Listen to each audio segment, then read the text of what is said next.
dead. Media proudly presents... Hey everybody, Dead Media here. Thanks for following me, or if you're new here, welcome.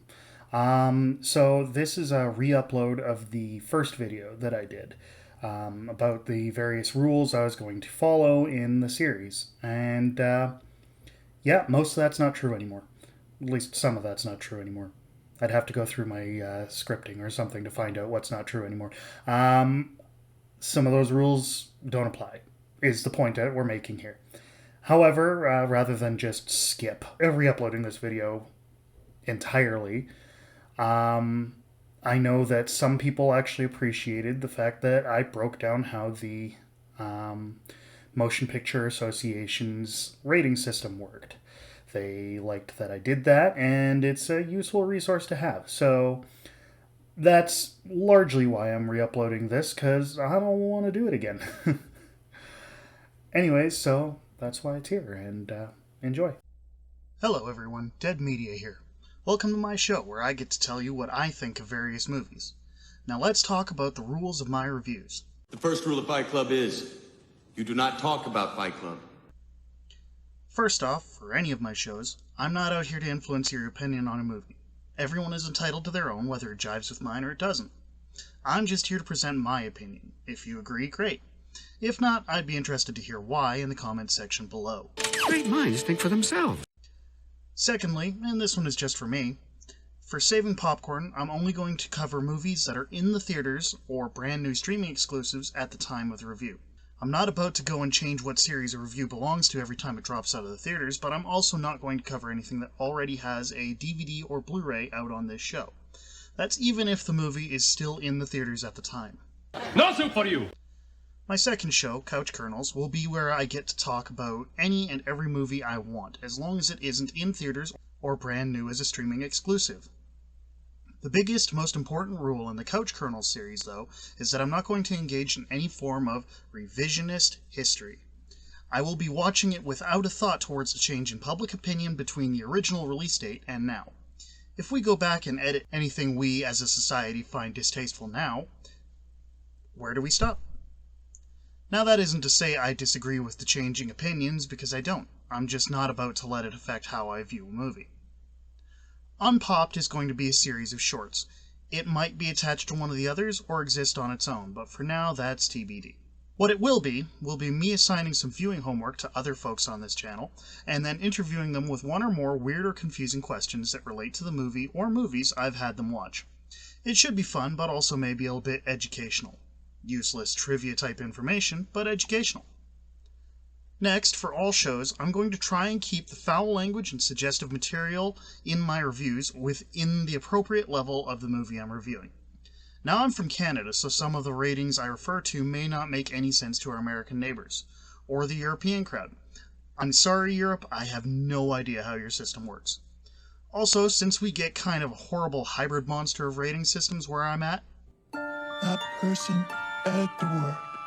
With movies having ratings from both the American and Canadian systems in some cases, there really is no telling what system I might reference for the rating. So for the sake of a certain clarity, let's cover what some of these ratings mean. G is pretty straightforward. I can't swear. I also can't say anything remotely suggestive. This rating is innocence, but it's also the rating that includes Bambi and Old Yeller, so, do with that what you will. PG is a little less clear-cut. I can include some very light language here. Damn or shit are acceptable. You can also say or do some slightly suggestive things here. Oh my. Mostly just a little innuendo. A friend told me that they break a bed in one of the Twilight movies, and they're all rated PG, so... PG-13 is from the Americans, and it allows for a little more suggestive material.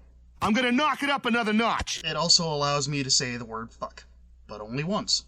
For reference, most Marvel character outings are PG-13, with the exception of the 2 Deadpool movies and Logan. 14A is a strange one, and it's from the Canadian side of things. The official description is that a movie with this score may contain violence, adult language, and/or sexually suggestive scenes. To me, this sounds pretty much exactly the same as PG-13, but with the Canadian rating system being left largely up to the discretion of each province, this means that occasionally an R-rated film gets the 14A treatment where I'm at. Next, we have 18A, another strange one from the north side of the border. The Canadian MPA says it will likely contain explicit violence, frequent coarse language, sexual activity, and/or horror.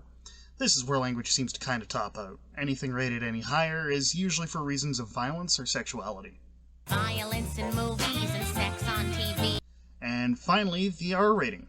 I'm going to quote the Canadian MPA here again, which says a movie with this rating contains frequent use of sexual activity, brutal or graphic violence, intense horror, and/or other disturbing content.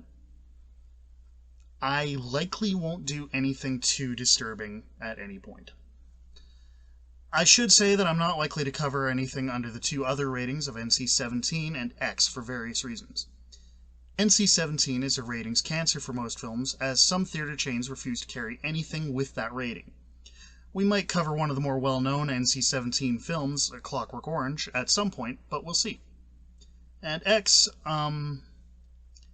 since the official MPAA rating system was implemented in its fullest form in 1984, X went from being what we might call R today to being basically stolen by the porn industry, so no X. Pretty sure YouTube would have a conniption fit if I tried that. As I said, I'm going to try to keep my language within the acceptable boundaries of the ratings given to the movie, but for sake of ease, let's call it PG, PG-13, and 18A. I say PG and not G strictly because I'm an adult male and I make mistakes. I might slip up on either the language or innuendo fronts, but I will try my best. A few final rules here. I'm not going to review documentaries at all, because I'm not going to watch documentaries, because I find them boring, and it's my show. I will also do very few foreign films, because as much as I prefer to watch things with subtitles, I mostly ignore them, and don't want to watch too many that I legitimately have to read. I was elected to lead, not to read. By the way, my review system is going to be straightforward. I have criteria that are important to me and my friends in any given movie that, if met, will earn the movie a point. Which is good here, unlike CinemaSins. Everything is made up and the points don't matter.